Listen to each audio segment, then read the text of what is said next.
It's the $35,000 Wheels and Cash giveaway at the Pahrump Nugget every Friday from 6 to 8:30 p.m. One $250 cash winner will be selected every 30 minutes. And at 9 p.m. get a chance to win $1,000. Saturdays get another chance at $250 every 30 minutes from 6 to 8:30 p.m. And at 9 p.m. you could win a UTV. Don't forget our Progressive Cash drawing Saturday, February 23rd at 9:30 p.m. Winner is guaranteed $3,000 cash plus all unclaimed cash prizes. Earn 3 times the entries on Sundays. Come get your game on at the Pahrump Nugget Hotel and Casino. News 46 is brought to you by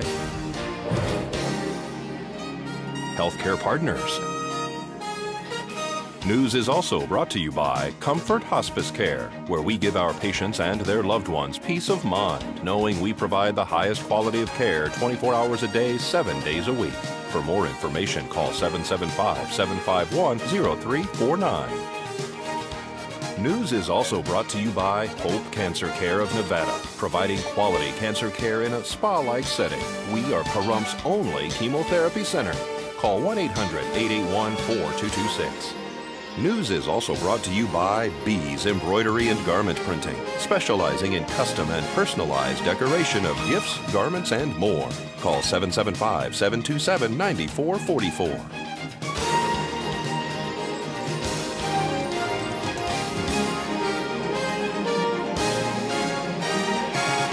Tonight on News 46, is the Burning Man event coming to Pahrump? An officer involved in an accident is taken to the hospital. A murder mystery will be performed at the New Hope Fellowship. News 46 starts now.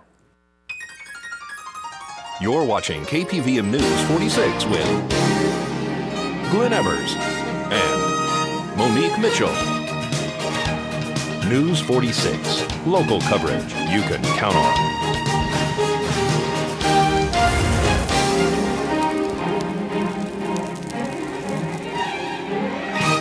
Good evening. It's Wednesday, February 27, 2013. I'm Glenn Evers. And I'm Monique Mitchell for News 46.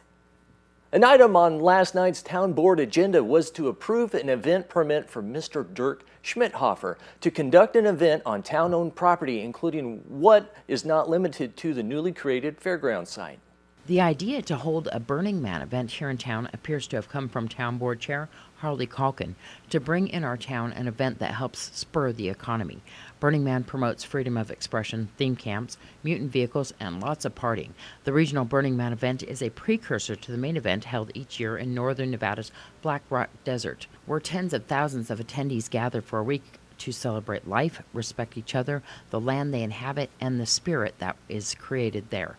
The local event would have a 2-tier ticket pricing system that would be applied, with tickets costing $40 and $65. Attendance is currently anticipated to be capped off at 450 participants. Also on the agenda, board members discussed the possible approval of naming Fields 1 and 2 at Ian Deutsch Memorial Park to honor the memory of longtime Pahrump resident Ron Floyd, who recently passed away. That item passed. Another item on the agenda was the discussion and possible decision to approve entering into agreement with Mr. Chris Tejas to pay 50% of engineering services provided by G.C. Wallace for an indoor swimming pool study. The indoor pool is proposed on the property of Custom Health and Fitness on the south end of town. The town board approved sending the item to staff for further information. This is Deanna O'Donnell for News 46. Well, a Nevada Highway Patrol Trooper vehicle and an electrical truck tangled this morning on Highway 372 in Blag. Tonight's accident report is brought to you by Stovall & Associates. Don't expect insurance companies to have your best interest in mind. Stovall & Associates cares. Let us help you if you have been involved in an accident.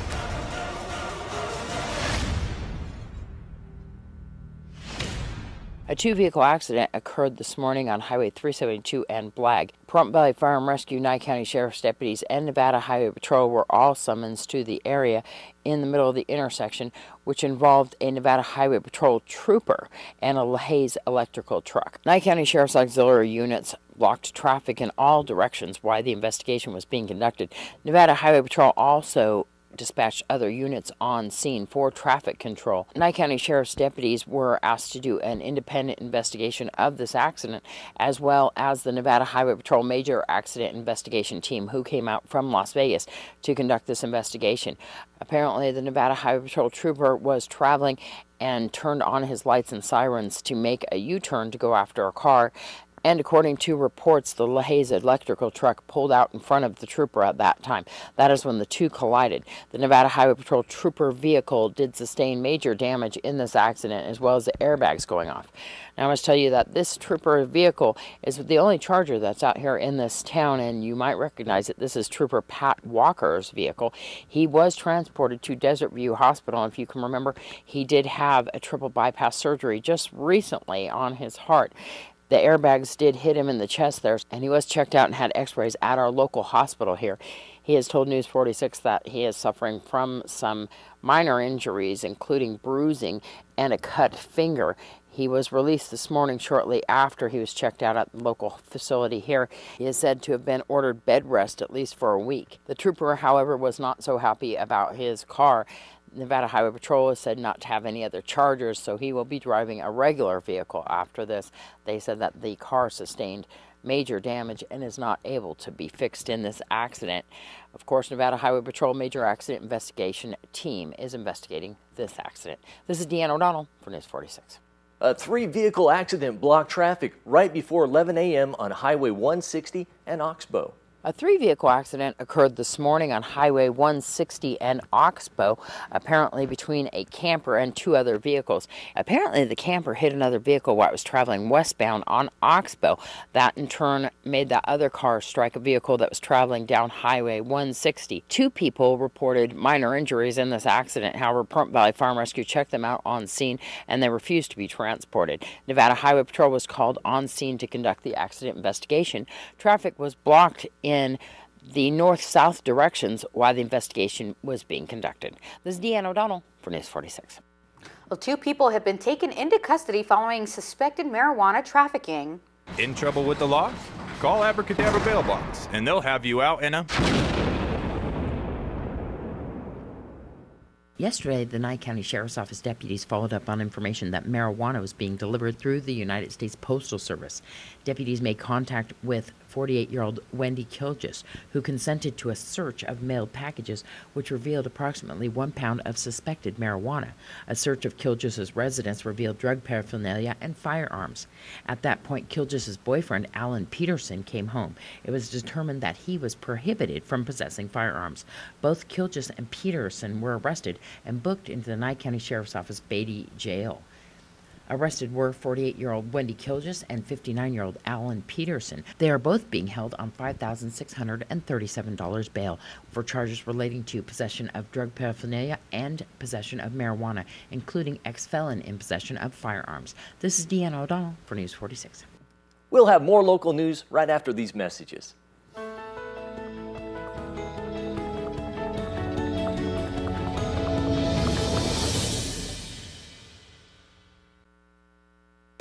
This portion of the news is brought to you by Children's Dentistry of Pahrump, specializing in sedation dentistry, now accepting adult patients. Call now for free IV sedation with dental implant, 751-2184.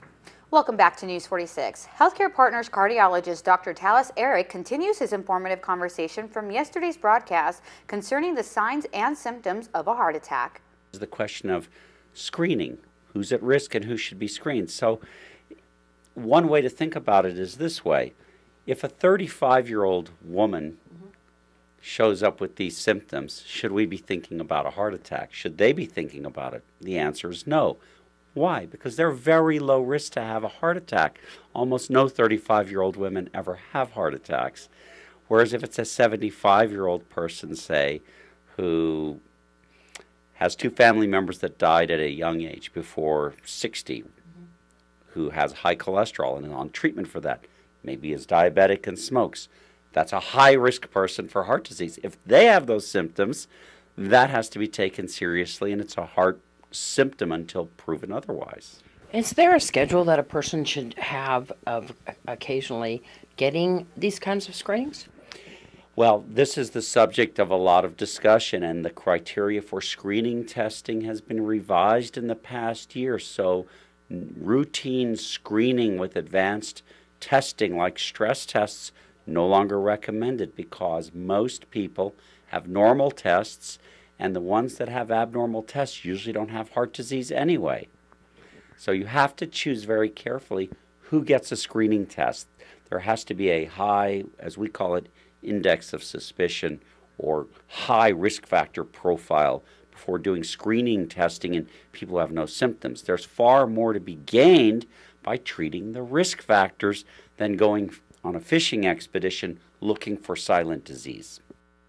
A murder is announced. The Shadow Mountain Community Players are holding several performances at the New Hope Fellowship. The Shadow Mountain Community Players will be holding a mystery dinner theater coming up this next week. We're going to speak to Carlton McCaslin. It's all at New Hope Church. It's called A Murder is Announced. It's an Agatha Christie story. I play Inspector Dermot Craddock. Now, remember, just because I'm a cop, this is an Agatha Christie show, so everybody is a possible suspect. We'll do the show 3 weekends, March 1st, 2nd, then 8th and 9th, then 15th and 16th. Doors will open at 6 o'clock. Dinner will be served at 7. It's a spaghetti dinner there.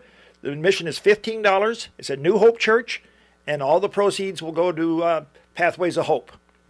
You do murder mysteries a lot. Yes, they seem to be very popular. In fact, one of our favorite murder mysteries was kind of a satire to Agatha Christie, and the killer was played by Linda DeMeo, and everybody guessed her right off the bat. But like I say, this one, everybody is a possible suspect in it. Now, here's another little catch to it. If you guess the villain, guess the killer, then go down to the library, check out an Agatha Christie book. They got a whole big display there. Guess who it is there. Then write the two of them down, send them to Barney Basin at the Mirror, and they're going to have a contest. And they'll draw out one. There'll be a gift certificate to the Chapter 2 bookstore. Wonderful. So March 1st, 2nd, 8th, 9th, and 15th and 16th. Where's it all at? It's all at New Hope Church, which is 781 West Street in Pahrump. If you want more information, you can reach us at the phone number 775-727-6145. And once again, that murder mystery dinner theater will be held March 1st and 2nd, 8th, 9th, and 15th and 16th down there at New Hope Fellowship. Doors open at 6. The show starts at 7. For more information, you can call Carlton at 727-6145. Also, you can get your tickets at the library. This is Deanna O'Donnell for News 46.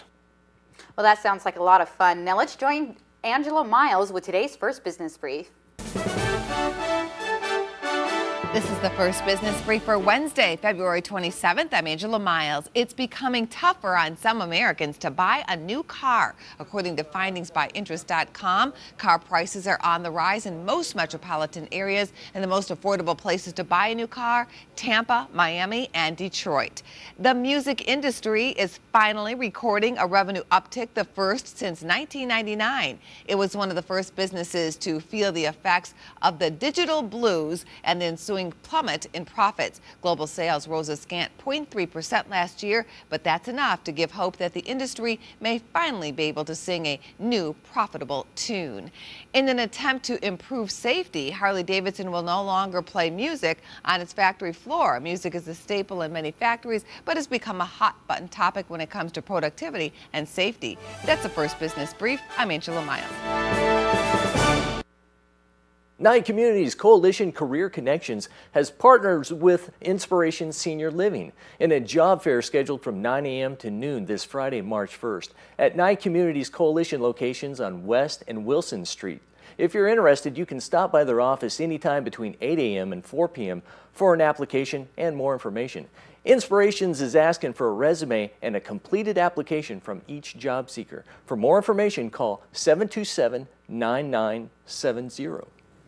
All right, folks, well, after this, we're going to have more news, so keep it here.